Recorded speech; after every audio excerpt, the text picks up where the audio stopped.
하나님의 말씀은 누가복음 8장 26절부터 39절 말씀 봉독하겠습니다. 그들이 갈릴리 맞은편 그라사인의 땅에 이르러 예수께서 육지에 내리심에 그 도시 사람으로서 귀신 들린 자 하나가 예수를 만나니 그 사람은 오래 옷을 입지 아니하며 집에 거하지도 아니하고 무덤 사이에 거하는 자라.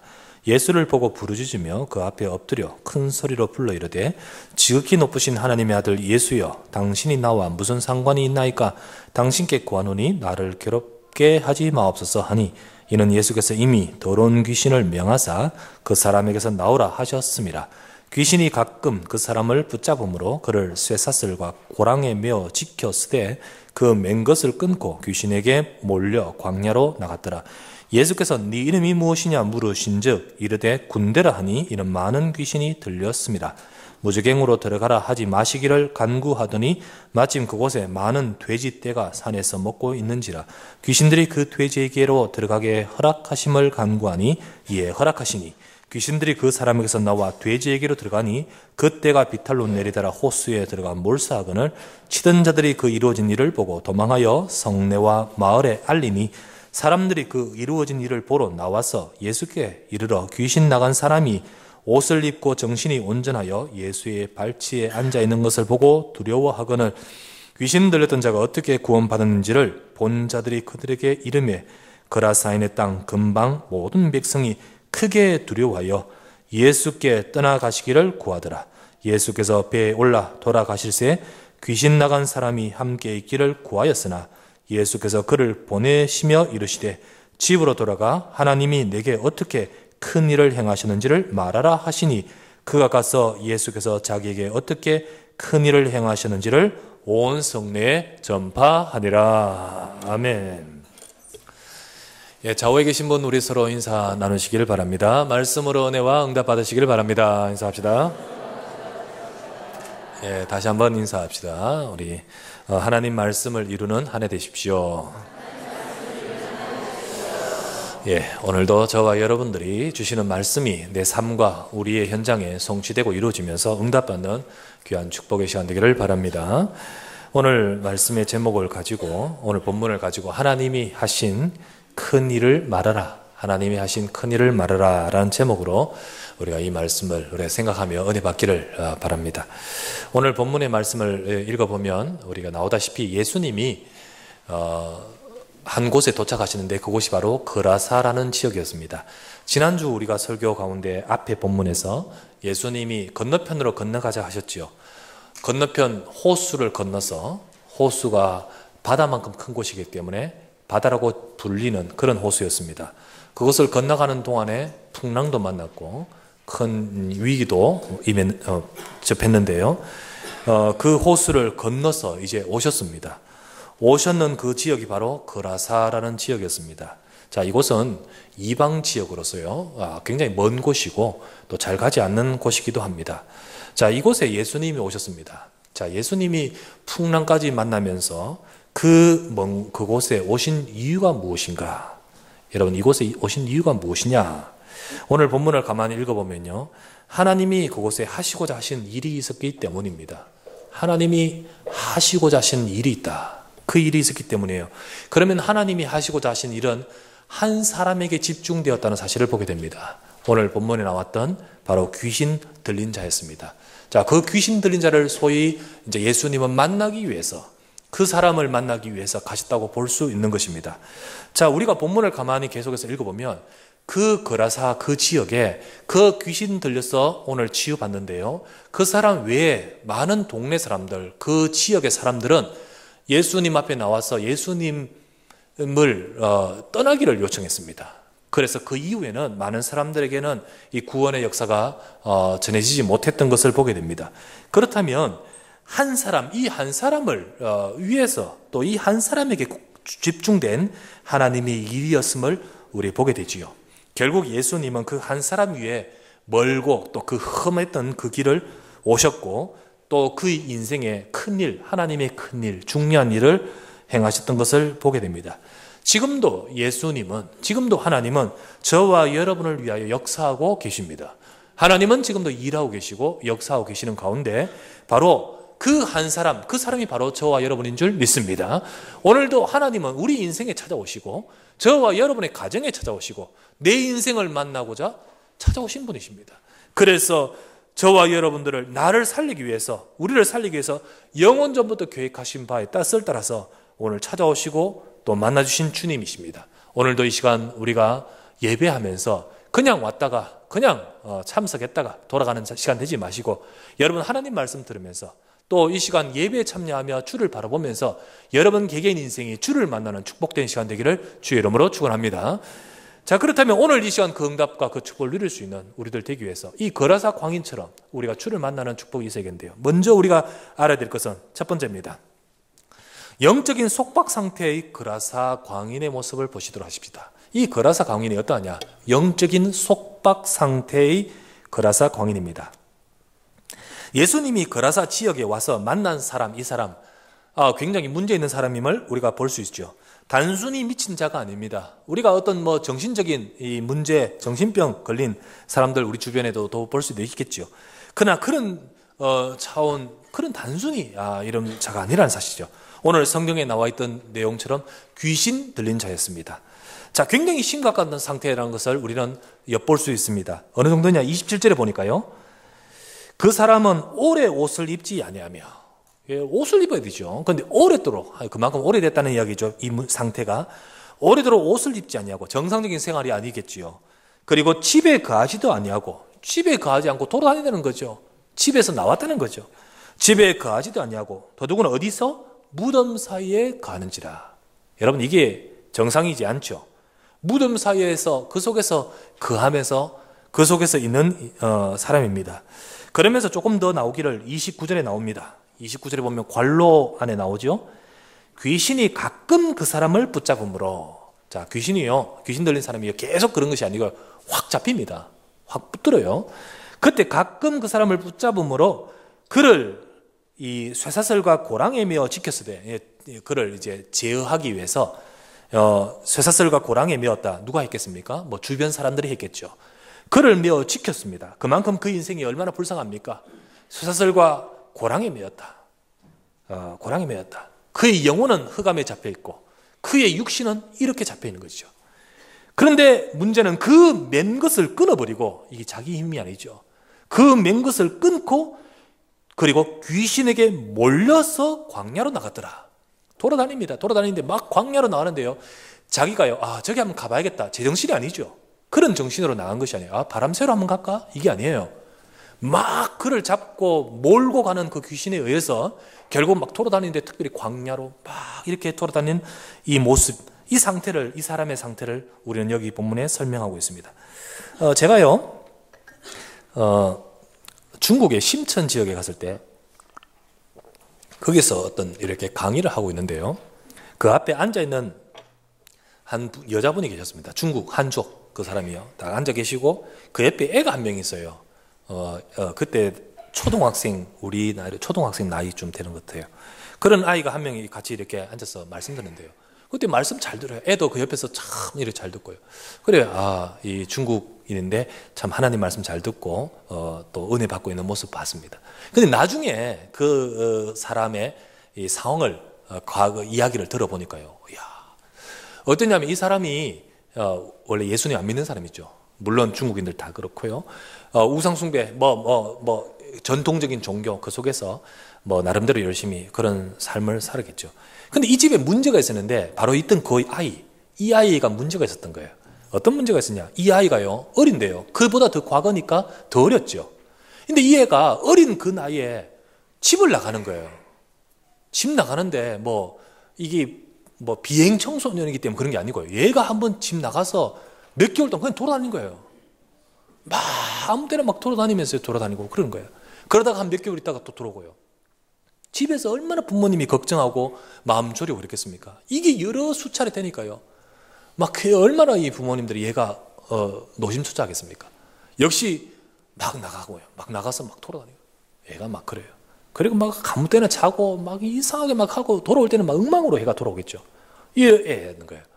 근데 어느 날도 그날도 이제 돌아다닌대요. 이 어머니가 얘를 찾으려고요. 얼마나 많은 날이 나서 돌아다니면서요. 진짜 어머니 실성한 듯이 얘를 찾는데 찾다가 이 어머니가요, 마음속에 이런 마음이 들었어요. 어떤 마음이 드냐? 만약에 신이 계신다면, 누군지 모르겠지만은 신이 계신다면, 뭐 자기 전통적으로 뭐 믿는 신인지 조상신인지 무슨 신인지 모르겠지만은 어쨌든 신이 계신다면 내 아이 문제를 해결해 주시고 내 아이 돌아오게 해달라고, 제발 안전하게 돌아오게 해달라고, 그런 간절함으로 막 빌면서 막 찾았는 거예요. 그렇게 빌고 기도하면서 막 그러는데 그때 누구를 만났냐? 복음 전한 전도자 만났네. 그때 이제 이 어떤 사람이 이 돌아다니는 그 사람을 딱 보고요, 실례합니다라고 하면서 만났는데, 이 복음 전하는 우리 사역자는요, 생각 없이 만났겠지요. 그냥 오늘 하루도 하나님 예비된 사람 만나게 해주세요라고 해가 만났겠지요. 근데 만났는데 그 사람을 만났어요. 만나서 그 사람에게 복음 전했는 거예요. 왜 우리 인생에 문제가 있는가? 왜 우리 인생이 정말로 불행한가? 도대체 우리 뜻과 상관없이 왜 문제가 있는가? 예수님이 누구신가? 이 복음을 전하는데 이 여자가, 이분이요, 이 어머니가 진짜 그 복음을 듣고는요, 자기 인생과 우리 가정과 우리 자녀에게 답을 얻은 거예요. 그 예수님을 구주로 그 시간 영접했지요. 영접하고는 그 사역자가 말했습니다. 사실은 지금 내 아들이, 이제 이야기를 했는 거예요. 그러니까 이 사역자가 가만히 듣고는요, 그렇다면 하나님께서 당신 인생을 구원하시고 당신 가정을 위해 뜻하신 바가 있을 것이다. 우리 같이 기도합시다. 당신이 이제 하나님의 자녀이기 때문에 기도하자. 이 문제를 두고 기도합시다. 라고 같이 이제 사역자와 그 사람이 만나면서 기도 시작했는 거예요. 자, 기도하면서 한 뜻을 두고 이렇게 기도하는데요, 며칠 있다가 애가 돌아왔어요. 뚝 돌아왔는데, 돌아올 때 이 애가 돌아와서 딱 하는 말이야. 에이, 이제 안 나가야지 하면서 돌아왔는 거예요. 그럼 이제 안 나가야지 하면서 돌아와. 그때부터 얘가 딱 안정이 됐더니 그 신하고 그 자리에 와 앉아 있는 거예요. 얘가 복음도 얘가 다 보고, 그러면서 이 어머니도요, 증거를 가지고요, 다 그곳에서 이 중국인을, 그 가정을 살리는 것을 본 적이 있습니다. 이게요, 그 아이 문제가 단순히 윤리적인 문제입니까? 에이, 나쁜 놈, 이 엄마 속썩이 놈, 그런 문제입니까? 아니면 이 고약한 습관의 문제입니까? 정서의 문제입니까? 아닙니다. 영적인 부분, 영적인 문제를 우리는 볼 수 있어야 됩니다. 이렇게 심각한 그런 가정이나 그 개인도 물론이거니와, 그렇지 않은 우리가 그냥 일반적이다라고 생각하는 저와 여러분들, 우리도 사실은요, 이 오늘 그라사 광인처럼 꽉 잡혀 있는 것과 같지는 않다 할지라도, 그러나 사실 저와 여러분들 모두가 다 영적인 속박 상태에 있다는 사실을 아셔야 됩니다. 그럼 도대체 무엇이 나를 묶고 있단 말이냐? 무엇에 잡혀 있단 말이냐? 어떤 속박을 말이냐? 사실 우리 모든 인간은 다 창세기 3장 문제 속에 우리 인간이 잡혀 있습니다. 창세기 3장이 뭐냐? 바로 우리 인간이 죄에 잡혀 있고 마귀에게 잡혀 있고, 그리고 하나님을 떠난 그 상태 속에 묶여 있다고 말씀해 주고 있습니다. 자, 이 악한 마귀, 이 귀신, 여기도 본문에도 나오고요, 제가 방금도 말씀드렸지만 이 마귀와 귀신은 실제로 보이지 않지만 존재하고 있고요, 지금도 존재하고 있는 건데요, 인간이 우리가 창조되기 이전에 이미 존재했던 것입니다. 그 역시 피조물입니다. 사실 천사입니다. 그러나 이것이 교만해져 타락했습니다. 하나님은 아닌데 하나님처럼 되려고, 하나님과 같이 되려고 이렇게 교만해져 타락한 것이 바로 이 천사, 이 무리가 바로 우리가 아는 사단, 마귀, 그 쫄개들 귀신입니다. 바로 이 악한 마귀 귀신이 하나님의 형상으로 창조된 인간을 또 타락시킨 존재이기도 합니다. 어떻게 했습니까? 아담과 하와에게 와서 똑같이 자기들이 가지고 있던 그 욕심, 그걸 가지고 인간에게 뭐라 했습니까? 저 과일을 따먹어라, 배부를 것이다 했습니까? 저 과일 따먹어라, 건강할 것이라 했습니까? 뭐라 했죠? 저 과일을 따먹는 날에는 하나님처럼 된다. 하나님처럼 된다. 네가 하나님 된다는 거죠. 하나님 필요하냐? 네 인생이 하나님 될 수 있다는 거죠. 그 말을 듣고 보니까 그런 것 같아요. 그러나 주님의 말씀, 하나님 말씀은 그렇지 않습니다. 저것을 먹는 날에는 정령 죽으리라. 이 말보다 그 말이 욕심이 그 욕심으로 들리는 거죠. 그 순간 어떻겠습니까? 인간이 하나님 말씀 놓치고 마귀의 말, 그게 메시지인 거예요. 그게 들어와서 속아서 범죄해 버렸습니다. 그것이 바로 과일 하나 따먹었는가, 우리가 어떤 농장에 썰이 하듯이 그런 것 차원의 문제가 아니잖아요. 이게 아니에요. 이거는 뭡니까? 하나님께 범죄였습니다. 하나님 말씀을 떠나고 불신하고 마귀의 말을 들었습니다. 그때부터 인간은 하나님을 떠나 마귀와 죄의 지배 아래 놓인 상태가 되어버렸습니다. 이게 바로 우리 인간의 상태입니다. 모든 인간의 상태가 그렇습니다. 로마서 3장 23절 말씀에 모든 사람이 죄를 범하였으며 하나님의 영광에 이르지 못하더니, 인간이 바로 모든 인생이 범죄하여 하나님을 떠나 있는 인생이 되어버린 것입니다. 그 순간 우리 인간이 흑암에 잡혀버려요. 요한복음 8장 44절에 너희는 너희 아비 마귀에게서 났으니 너희 아비 마귀의 욕심을 너희도 행하고자 하느니라. 인생이 그 마귀의 욕심 따라서 하나님께 범죄하고 거기에 잡혀버린 상태, 바로 이 창세기 3장 사건 이후에 창세기 3장의 그 문제가 우리 인간에 속박하는 상태라는 것입니다. 이 죄와 영적 배경에서 인간은 절대로 벗어나지를 못하고 이로부터 시작되어 우리 인간에게 문제가 들어와 버리는 것입니다. 아무리 선행을 하고 아무리 우리가 바르게 살고 아무리 노력하고 아무리 혹 종교를 가져서 열심히 종교생활하면서 바른 길을 걸으려고 한다 할지라도 우리 인생의 이 근본된 문제를 해결할 수가 없는 것입니다. 그래서 뜻하지 않는, 원치 않는, 우리 인생이 기대치 않는 수많은 저주와 재앙과 인생의 문제 속에 우리 인생은 그 아래 놓여 있습니다. 더욱이 오늘 본문의 광인처럼, 본문의 이 미친 이 귀신 들린 자처럼 이 사람은 단순히 그런 정도가 아니죠. 어떤 정도입니까? 우리 인간 창세기 3장과 같은 그 배경 아래 있는 모든 사람들 중에, 그 중에 특별히 우상숭배 심각하게 하면서 자기도 모르게 귀신을 섬깁니다. 여러분, 누가 사람들이요 악하고 나쁜 이상한 그 귀신을 섬기려고 하는 사람 누가 있겠습니까? 물론 있습니다. 저 미국이나 저런 샌프란시스코 저런 데 보면요 사탄교도 있습니다. 실제로 나 하나님 믿기 싫다, 그거 반대되는 마귀를 섬기고 싶다, 이상한 놈들이죠. 그런데 실제로 있습니다. 그런 종류가 있어요. 그런데 그런 차원 떠나서 일반적으로 사람들이 내가 귀신 섬겨야지, 내가 마귀 섬겨야지, 누가 그러겠습니까? 그런데 분명한 것은 인생은 자기도 모르게 이렇게 우상숭배하면서, 다 좋은 뜻이죠. 무슨 뭐 하면서요 다 잘 되기를 원합니다. 좋은 뜻으로 하지만은 자기도 모르게 귀신을 섬깁니다. 고린도전서 10장 20절 말씀에 대저 이방인의 제사하는 것은 귀신에게 하는 것이요 나는 너희가 귀신과 교제하는 인생 되기를 원치 아니합니다. 결국 귀신과 교제하는 겁니다. 그렇기 때문에 문제가 오기 시작하는 거예요. 정신적으로, 육신적으로 문제는 더 심각하게 되는 것입니다. 결국 이것 때문에 그 깊이가 더 깊어져서 삶이 안 되고 인생이 파괴되고 가정이 무너진 거예요. 오늘 본문의 사람을 가정 배경은 잘 안 나와 있지만 이 사람의 가정에 얼마나 또 불행하겠습니까? 또 그 사람이 혹 결혼을 했었다, 그 자녀들은 또 어떻겠습니까? 이게 바로 개인의 문제가 개인의 문제로 끝나지 않고 일파만파로 번지는 것이죠. 이게 바로 그 엄청난 문제로 이어지는 겁니다. 제가요, 2000년도쯤일 거예요. 2000년. 1999년인가 그쯤에 제가 독일에 있었습니다. 독일에 있었을 때, 독일 사역을 두고 좀 기도하면서요, 좀 받는 가운데 주로 거주했던 데는 듀셀도르프, 에센 지역, 이쪽 지역이 있는데, 저 동독 쪽으로, 우리가 옛날에 말했던 동독 쪽에 그쪽 지역으로 가서 사역자 좀 만나고 전체를 두고 또 현장을 보고 그러기 위해서 라이프치히라는 곳으로 갔었습니다. 라이프치히. 그곳에 딱 가서 이렇게 만나고 그랬는데 사역자 만나고 그 지역을 보고 같이 기도하고 말씀 주고, 그리고 돌아오는 길이었습니다. 기차를 타고 와야 되거든요.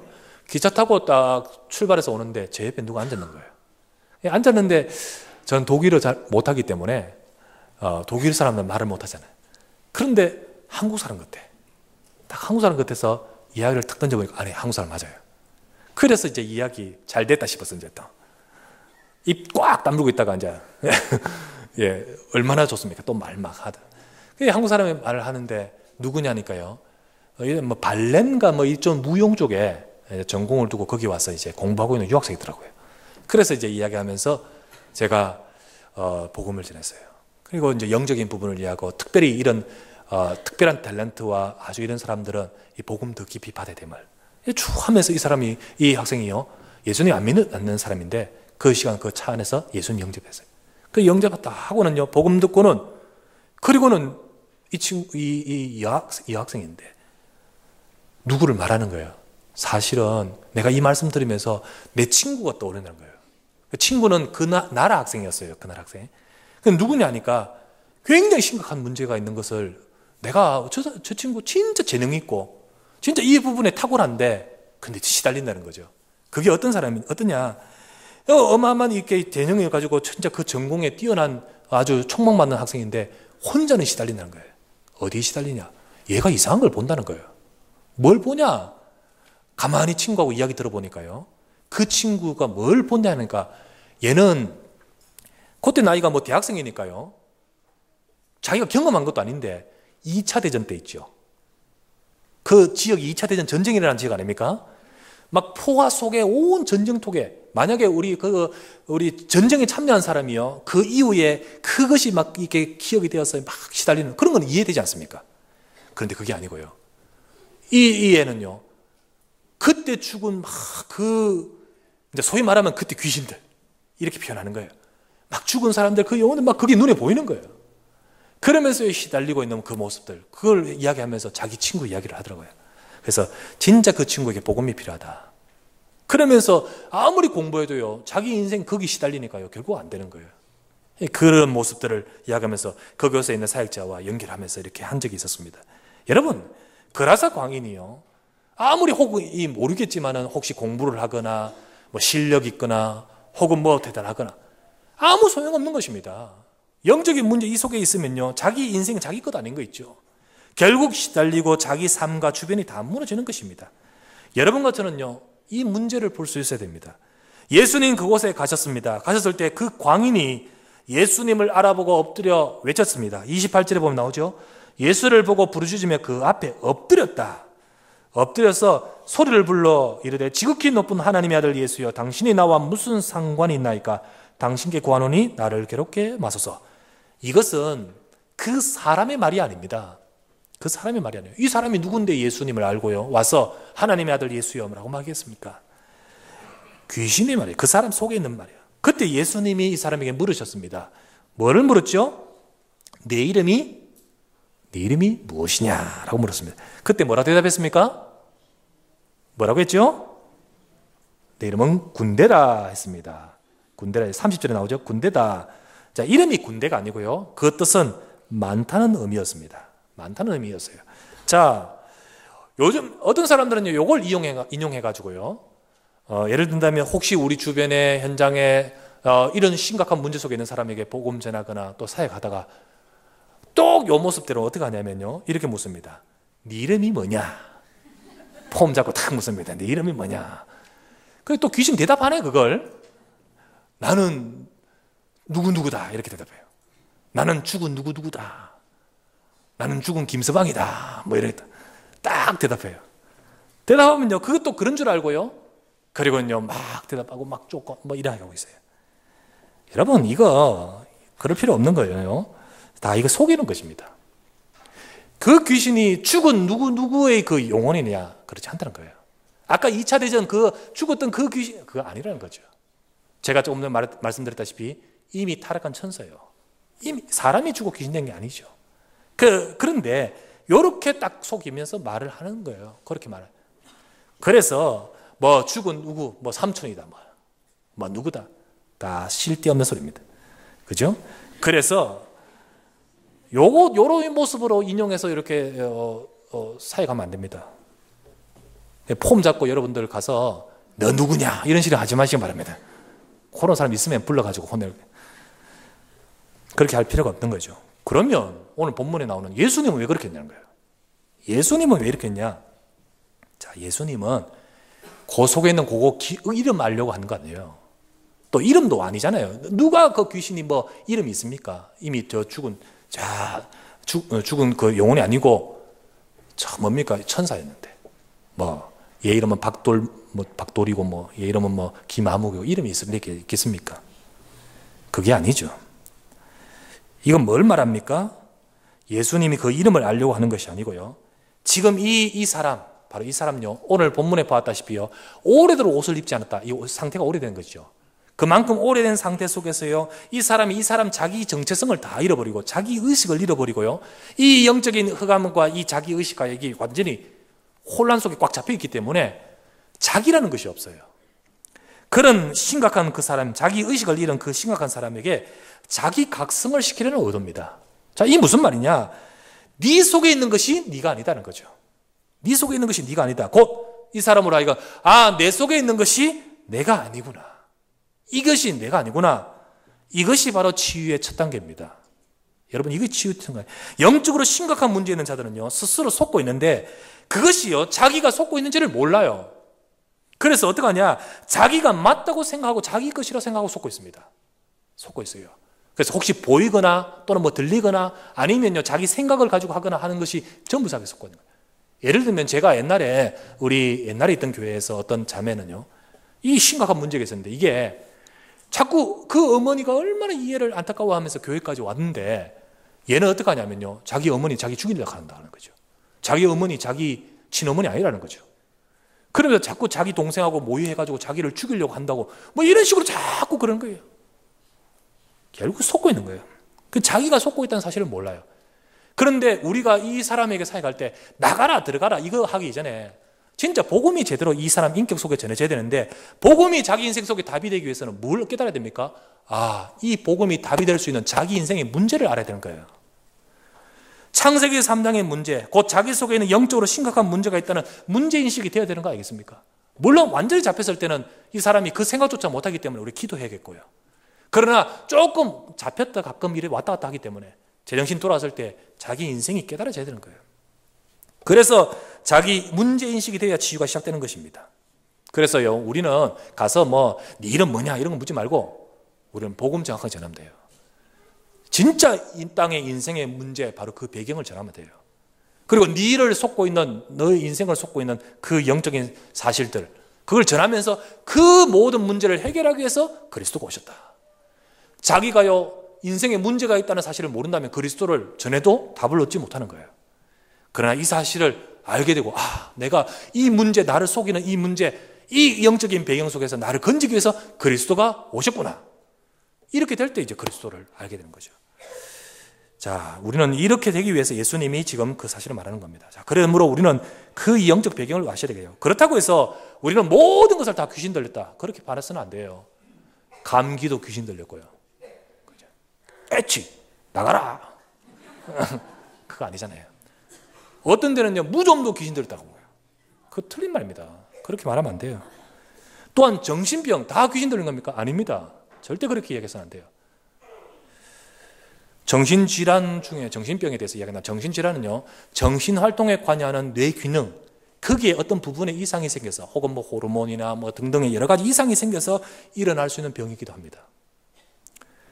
예를 들면요, 간질이라 하십시다. 간질 귀신 들린 겁니까?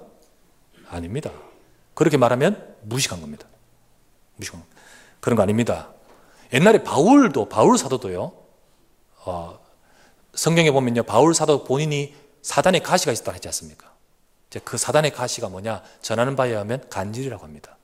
그는 복음을 전하고 온 곳에 사역을 했는데 본인은 정작 그 부분이 있었어요. 그래서 그 부분 때문에 너무 힘들고 해서 하나님 앞에 기도했는데, 하나님은요, 다른 사람 다 치유해도 그 사람에게, 바울에게, 네게 그것이 있는 것이 너에게 좋다라는 거죠. 그것이 네게 은혜다. 생각해 보십시오. 예수님이 그러셨습니다. 당신의 모든 문제를 해결하셨습니다. 라고 꾹 넘어져가지고 한 5분 후에 일어나서 믿습니까? 라고 말한다면 이게 설득력 있겠습니까? 바울이 힘든 거예요. 괴로운 거예요. 그래서 하나님께 기도했는데 하나님은 그렇게 답 주죠. 그렇다면 그 바울이 귀신 들린 겁니까? 아니잖아요. 예를 들면 우울증. 여러분, 우울증 있을 수 있습니까? 없습니까? 있습니다. 예수님 믿는데 우울증 걸려 있을 수 있습니다. 그래서 우리 늘 성령 충만해야 될 줄 믿습니다. 무슨 일 큰 만나면 우리 은혜 충만 못하면요, 우울증 올 수 있습니다. 그게 뭐가 들어온 거냐, 그거 아니라는 거죠. 그러나 우리가 은혜가 떨어졌다는 사실을 아셔야 됩니다. 우리가요, 그렇기 때문에 모든 것을 다 그런 식으로 매도해서는 안 되죠. 그러나 분명한 것은, 그렇다 할지라도 분명한 것은, 이 땅의 모든 사람이 다 창세기 3장의 영적 속박, 흑암과 죄에 잡혀 시작되었기 때문에 직접적으로 이렇게 귀신 들린 것은 아니라 할지라도 우리 인생의 모든 문제의 배경은 창세기 3장 배경 속에 있다는 사실을 아셔야 됩니다. 그래서 여러분, 오늘 이 자리에 앉으면서 이 이야기는 내하고 상관없는 거 아니냐, 절대 그렇게 생각하지 마십시오. 나는 이런 문제는 없다 할지라도 이런 문제와 상관없는 자라 생각하면서 사실은 영적인 부분을 놓치지 마시기 바랍니다. 영적인 무지 속에 있으면 안 돼요. 우리 모두 거라사 광인의 영적인 속박 상태와 같이 우리 인생은 다 창세기 3장의 영적 배경 속에 묶여있는 모습을 볼 수 있는 저와 여러분 되셔야 되겠습니다.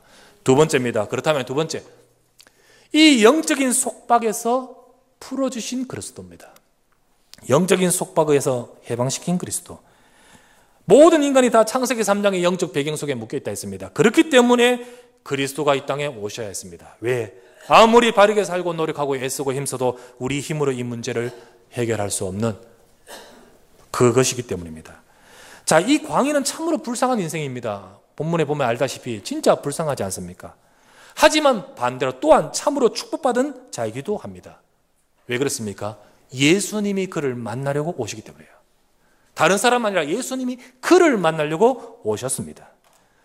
그가 예수님을 보자마자 외친 것이 뭡니까? 그는 뭐라고 했습니까? 지극히 높으신 하나님의 아들 예수여, 나와 당신이 무슨 상관이 있나이까?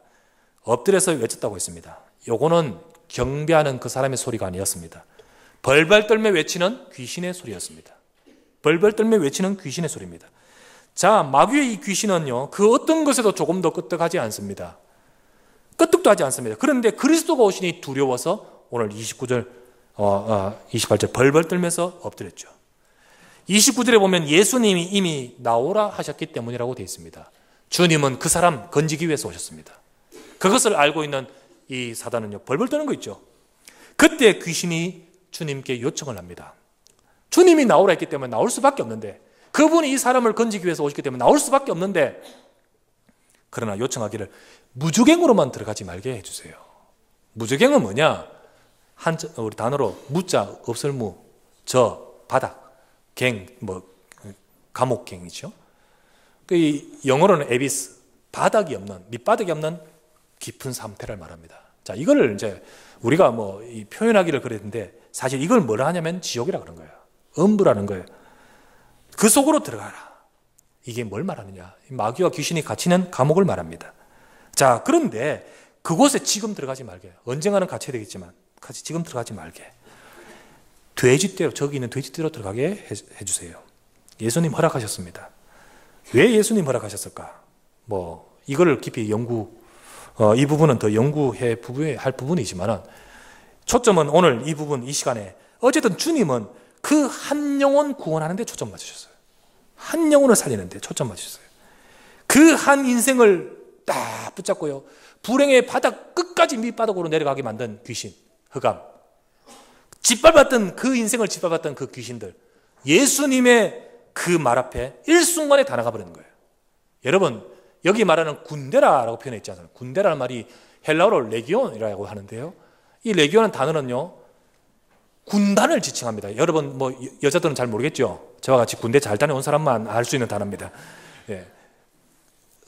부대, 소대, 중대, 대대, 그리고 위에 사단, 연대, 사단, 군단, 갈수록 규모가 커져요.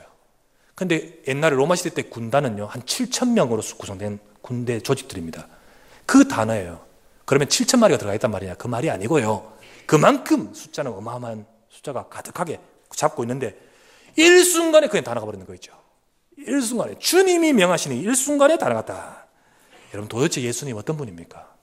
예수님 도대체 어떤 분이기에 이렇게 됩니까? 여러분, 지난주에 보았다시피 바람과 물도 순종했지 않습니까? 그분이 누구시길래? 오늘 보니까 수많은 귀신의 세력들이 복종하고 있습니다. 누구시길래? 예수님은 그리스도이시기 때문입니다. 예수님이 그리스도라는 말이 뭡니까? 하나님이 인간, 사람을 구원하시려고 육신의 몸을 입고 오신 분이 바로 그리스도이십니다. 우리 인간의 가진 문제를 우리가 해결할 수 없고 하나님만이 해결할 수 있는데, 하나님은 우리 인간의 문제를 해결하기 위해서 그리스도를 보내겠다, 곧 자신이 그리스도로 오시겠다고 약속하셨습니다. 그 약속대로 오셨는데 그분이 바로 예수님입니다. 예수님이 바로 그리스도란 뜻입니다. 예수님이 바로 그리스도란 말입니다. 그러면 예수님은 이름이고 그리스도는 그분의 직함입니다.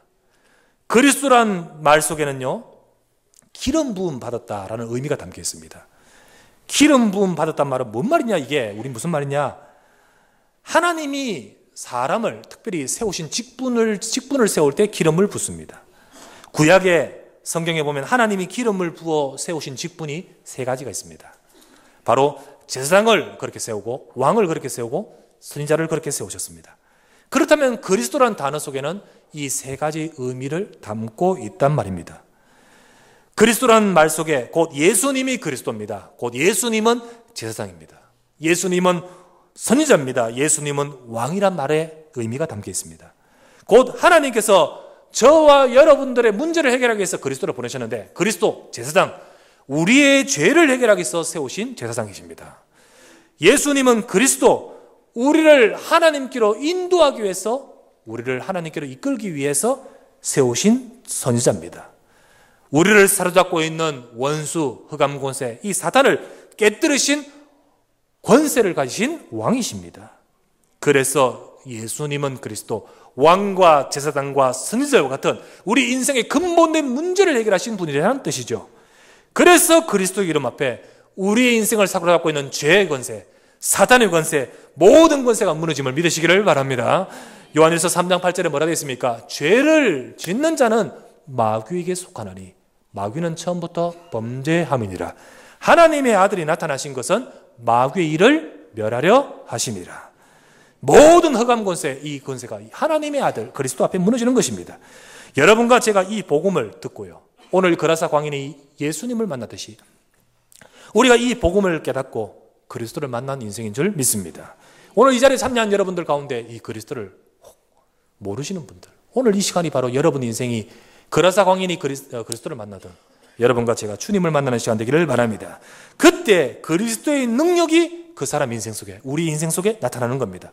오늘 그라사 광인 그처럼 절대로 해결할 수 없는 인생의 문제가, 우리의 문제가 해결되어지는 것입니다. 그리스도의 이름 앞에, 권세 앞에 물도 바람도 순복하고, 그리스도의 권세 앞에 귀신도, 우리 인생의 문제도 순복하게 됩니다. 그라사 광인을 잡고 있듯이 우리 인생을 속박하고 있는 모든 창세기 3장의 저주의 인생, 우리의 모든 삶의 문제가 오늘도 그리스도의 이름 앞에 무너짐을 믿으시기를 바랍니다. 오늘도 우리가 예수 그리스도 만날 때 영적인 속박에서 풀어주신 그리스도, 우리 인생의 문제에서 그리스도는 우리를 건지시는 분이십니다. 오늘도 이 주님을 여러분과 제가 만날 줄 믿습니다. 세 번째입니다. 그렇다면 세 번째, 하나님이 하신 큰 일을 말하는 삶. 하나님이 하신 큰 일을 말하는 삶. 자, 귀신이 떠나간 그라사인, 이제는 광인이 아니고 정상적인 사람이죠. 그 사람은요, 오늘 본문에 보니까 38절에 보니까 예수님을 따라가고 싶어 했습니다. 수많은 동네 사람들이 나와서 그 사람이 치유받은 모습 보고 두려워서 예수님을 다 나가달라고 했습니다. 그때 예수님은 그들의 요청을 따라서 그곳에서 나온다고 다시 나오려고 했습니다. 그때 38절에 보니까 귀신 나간 사람이 함께 있기를 구하였으나 예수께서 그를 보내시며 이르시되, 예수님을 따라가고자 싶어 했습니다. 당연할 것이겠죠. 당연하겠죠. 평생을 두고 흑암에 잡혀 시달리고 있던 그 인생, 주님이 오셔서 그의 인생을 그곳에서 건지셨습니다. 이 사람이 얼마나 자유케 되면서 그 속에서 벗어나서 이제는요, 그 은혜 속에서 있고 싶어 했겠습니까? 그렇기 때문에 따라가고 싶어 했습니다. 그때 예수님은 따라오지 말라 했는 거예요. 매몰차인가요? 예수님이 왜 그랬을까요? 39절에 예수님이 이렇게 말씀하십니다. 39절을 같이 읽어보십시다. 시작. 집으로 돌아가 하나님이 네게 어떻게 큰 일을 행하셨는지를 말하라 하시니, 그가 가서 예수께서 자기에게 어떻게 큰 일을 행하셨는지를 온 성내에 전파하니라. 집으로 돌아가. 그것은 무엇을 말할까요? 집으로 돌아가. 그동안 그는 집에 있을 수 없던 자였습니다. 집 나가 있었던 자였죠. 그로 인해서 모든 가족은 얼마나 시달렸겠으며, 가족뿐만 아니라 그 지역 전체가 벌벌 떨며 그 영향받고 있었습니다. 집으로 돌아가는 말은 이제 그가 잃어버렸던 자신의 삶, 그가 잃어버렸던 자신의 그 삶에서 이 복음의 증인이 되라는 말씀입니다. 자, 여기서 삶이라는 단어가 나오는 거예요. 여러분, 집으로 돌아가. 예수님은 우리 삶에 하나님의 뜻이 있습니다. 삶에. 집으로 돌아가. 이 우리의 삶, 잃어버렸던 그 삶, 이제는 회복하고 하나님의 축복을 누리면서 응답받는 인생으로 그 속에서 복음의 증인되라는 말씀입니다.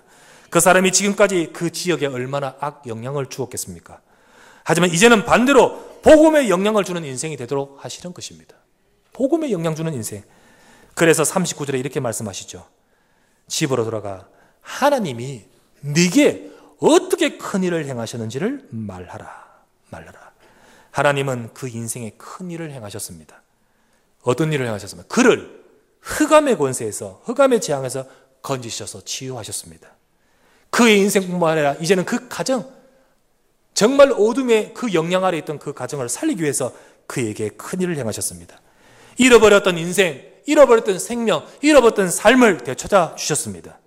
그것뿐입니까? 이제는 그것뿐 아니라 이제는 그를 통해서 하나님은 흑암에 있는 자를 건지길 원하십니다. 그래서요, 동네 사람들은 그 놀라운 사실들을 보고요, 당장 주님을 받아줄 수 없었어요. 주님께 떠나라고 했지 않습니까?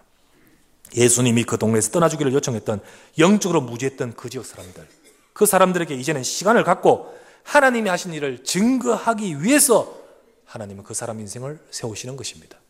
하나님은 바로 그 인생에 그 일을 하고자 하시는 것입니다. 자, 누가복음 8장 39절, 그 사람은 어떻게 됐습니까? 39절 다시 보면요, 집으로 돌아가 하나님이 내게 어떻게 큰 일을 행하시는지를 말하라 하시니 그가 가서 예수께서 자기에게 어떻게 큰 일을 행하시는지를 온 성내에 전파하니라. 그 사람은 가서 예수님께서 자기에게 어떻게 큰 일을 행하시는지를 말했다 했습니다. 예수님 뭐라 했습니까? 하나님이 네 인생에 어떤 일을 행하시는지를 말하라. 그런데 이 사람은 가서 예수님께서 자기 인생에 어떻게 큰 일을 행하시는지를 말했다 했습니다. 여러분, 하나님은 우리 인생을 위해서 큰 일을 행하셨는데 그리스도 예수의 복음을 통하여 행하십니다. 이 사람은 그것을 발견했기 때문에 예수님이 내 인생에 어떤 일을 행하셨는지 곧 복음을 전했다는 거예요. 예수님을 만남으로 내 인생에 어떤 일이 벌어졌는지 복음을 전했다는 거예요. 그래서 온 성내, 바로 자기의 고향, 자기 지역, 그 지역 온 성내에 전파했다라고 표현했죠. 성경 요 본문하고 똑같은 본문이 어디 나오냐면 마가복음 5장입니다. 거기에 역시 그라사 광인의 치유받는 장면이 나옵니다. 거기 보면 마가복음 5장 20절에 보면 예수님 돌아가라 했습니다. 돌아가서 이 사람이 데가볼리 지역에 전파했다라고 되어 있습니다. 데가볼리 지명의 이름이 딱 나옵니다. 데가볼리는 뭐냐? 데가볼리란 말은요, 10개 도시의 연합체를 말합니다. 자, 도시 하나가 아니고 10개 도시 연합체를 말합니다. 연합 지역을 말합니다. 그렇다면 이 사람은요, 최소한 자기 지역뿐만 아니라 다른 지역, 최소한 10개 지역에 복음 전하는 인생을 살았다는 거죠. 복음 전하는 인생을 살았던 거예요.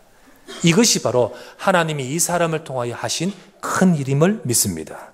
여러분 기억하시길 바랍니다. 이 말씀을 통해서 우리는 다시 한번 기억해야 됩니다. 예수님은 영적인 저주 아래 있는 그 한 영혼을 건지러 풍랑이 있는 바다를 건너가셨습니다. 그 사람, 주님은 그의 인생을 영적인 속박 상태에서 건지신 그리스도이십니다. 절대로 벗어날 수 없는 그 인생의 문제, 우리 가정의 문제, 정말 우리 가문의 문제, 그의 인생을 영적인 속박 상태에서 건지신 그리스도이십니다. 이제 그 예수 그리스도께서 그를 보내어 그 현장을 살리려 하십니다. 그래서 그의 인생에 하나님이 하신 큰일, 더 나아가서 이제 앞으로 하나님이 하실 큰일이 바로 펼쳐지는 것입니다. 그는 이제 그가 구원받을 뿐만 아니라 그 온 성내와 데가볼리 전 지역에 그리스도의 복음을 전하면서 하나님 앞에 귀하게 쓰임받는 인생으로 하나님 하시고자 하시는 것입니다. 이 광인의 이야기는, 이 내용은, 스토리는, 이 말씀은 이 사람만의 이야기가 아니라 저와 여러분의 내용입니다. 하나님은 저와 여러분에게 큰 일을 행하십니다. 하나님은 우리 인생이 멸망 속에 있는 그 자리에서 두지 않으시고 우리를 건지사 우리를 하나님의 자녀 삼으시고 생명을 주셨습니다. 이제 내 인생 속에 하신 하나님의 그 큰 일을 통하여 하나님은 저와 여러분에게 어떤 일을 하기를 원하십니까? 베드로전서 2장 9절 말씀, 베드로전서 2장 9절, 너희는 왕같은 제사장이요 거룩한 나라요 그의 소유된 백성이니 이는 너희를 어두운 데서 불러내요 그의 기이한 빛에 들어가게 하신 아름다운 덕을 선포하게 하려 하십니다. 우리의 어두운 데서, 이 그라사 광인과 같이 우리의 어두운 데서, 거기서 우리를 그대로 두지 않으시고 우리를 불러내셔서 하나님이 내 인생에 하신 큰일, 이제는 그의 기이한 빛에 들어가게 하신 우리 인생을 통해 앞으로 하실 큰일, 저와 여러분을 통해 이 복음의 덕을 선포하도록 왕 같은 세상으로 세우신 줄 믿습니다. 여러분이 바로 한 지역 살릴 제자들입니다. 하나님이 여러분과 저를 통하여 한 지역을 살리도록 하나님이 우리를 통하여 큰일을 하실 줄 믿습니다. 하나님은 그렇게 역사하시고자 앞으로 큰일을 이루시고자 또 이루실 것입니다.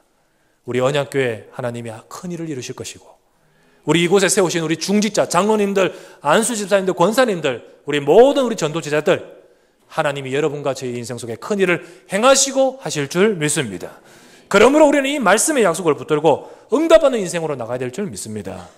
하나님이 하신 큰일, 주여 나를 살리기 위해서 내게 찾아오신 주님, 절대로 아무것도 할 수 없는 우리 인생의 문제를 그리스도께서 건지셨습니다. 이 그리스도로 말미암아 이제는 내 인생에 하신 큰일, 이 큰일에 증인될 수 있도록 하나님 내 인생을 인도하여 주시옵소서.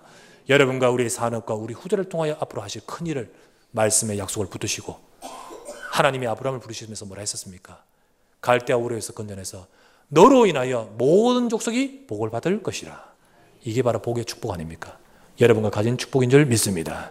이 축복 속에 하나님이 하신 큰일을 말하는 인생으로, 하나님이 하신 큰일을 나타내는 쓰임받는 인생으로 귀하게 쓰임받는 저와 여러분 되시기를 우리 주 예수 그리스도 이름으로 축원합니다.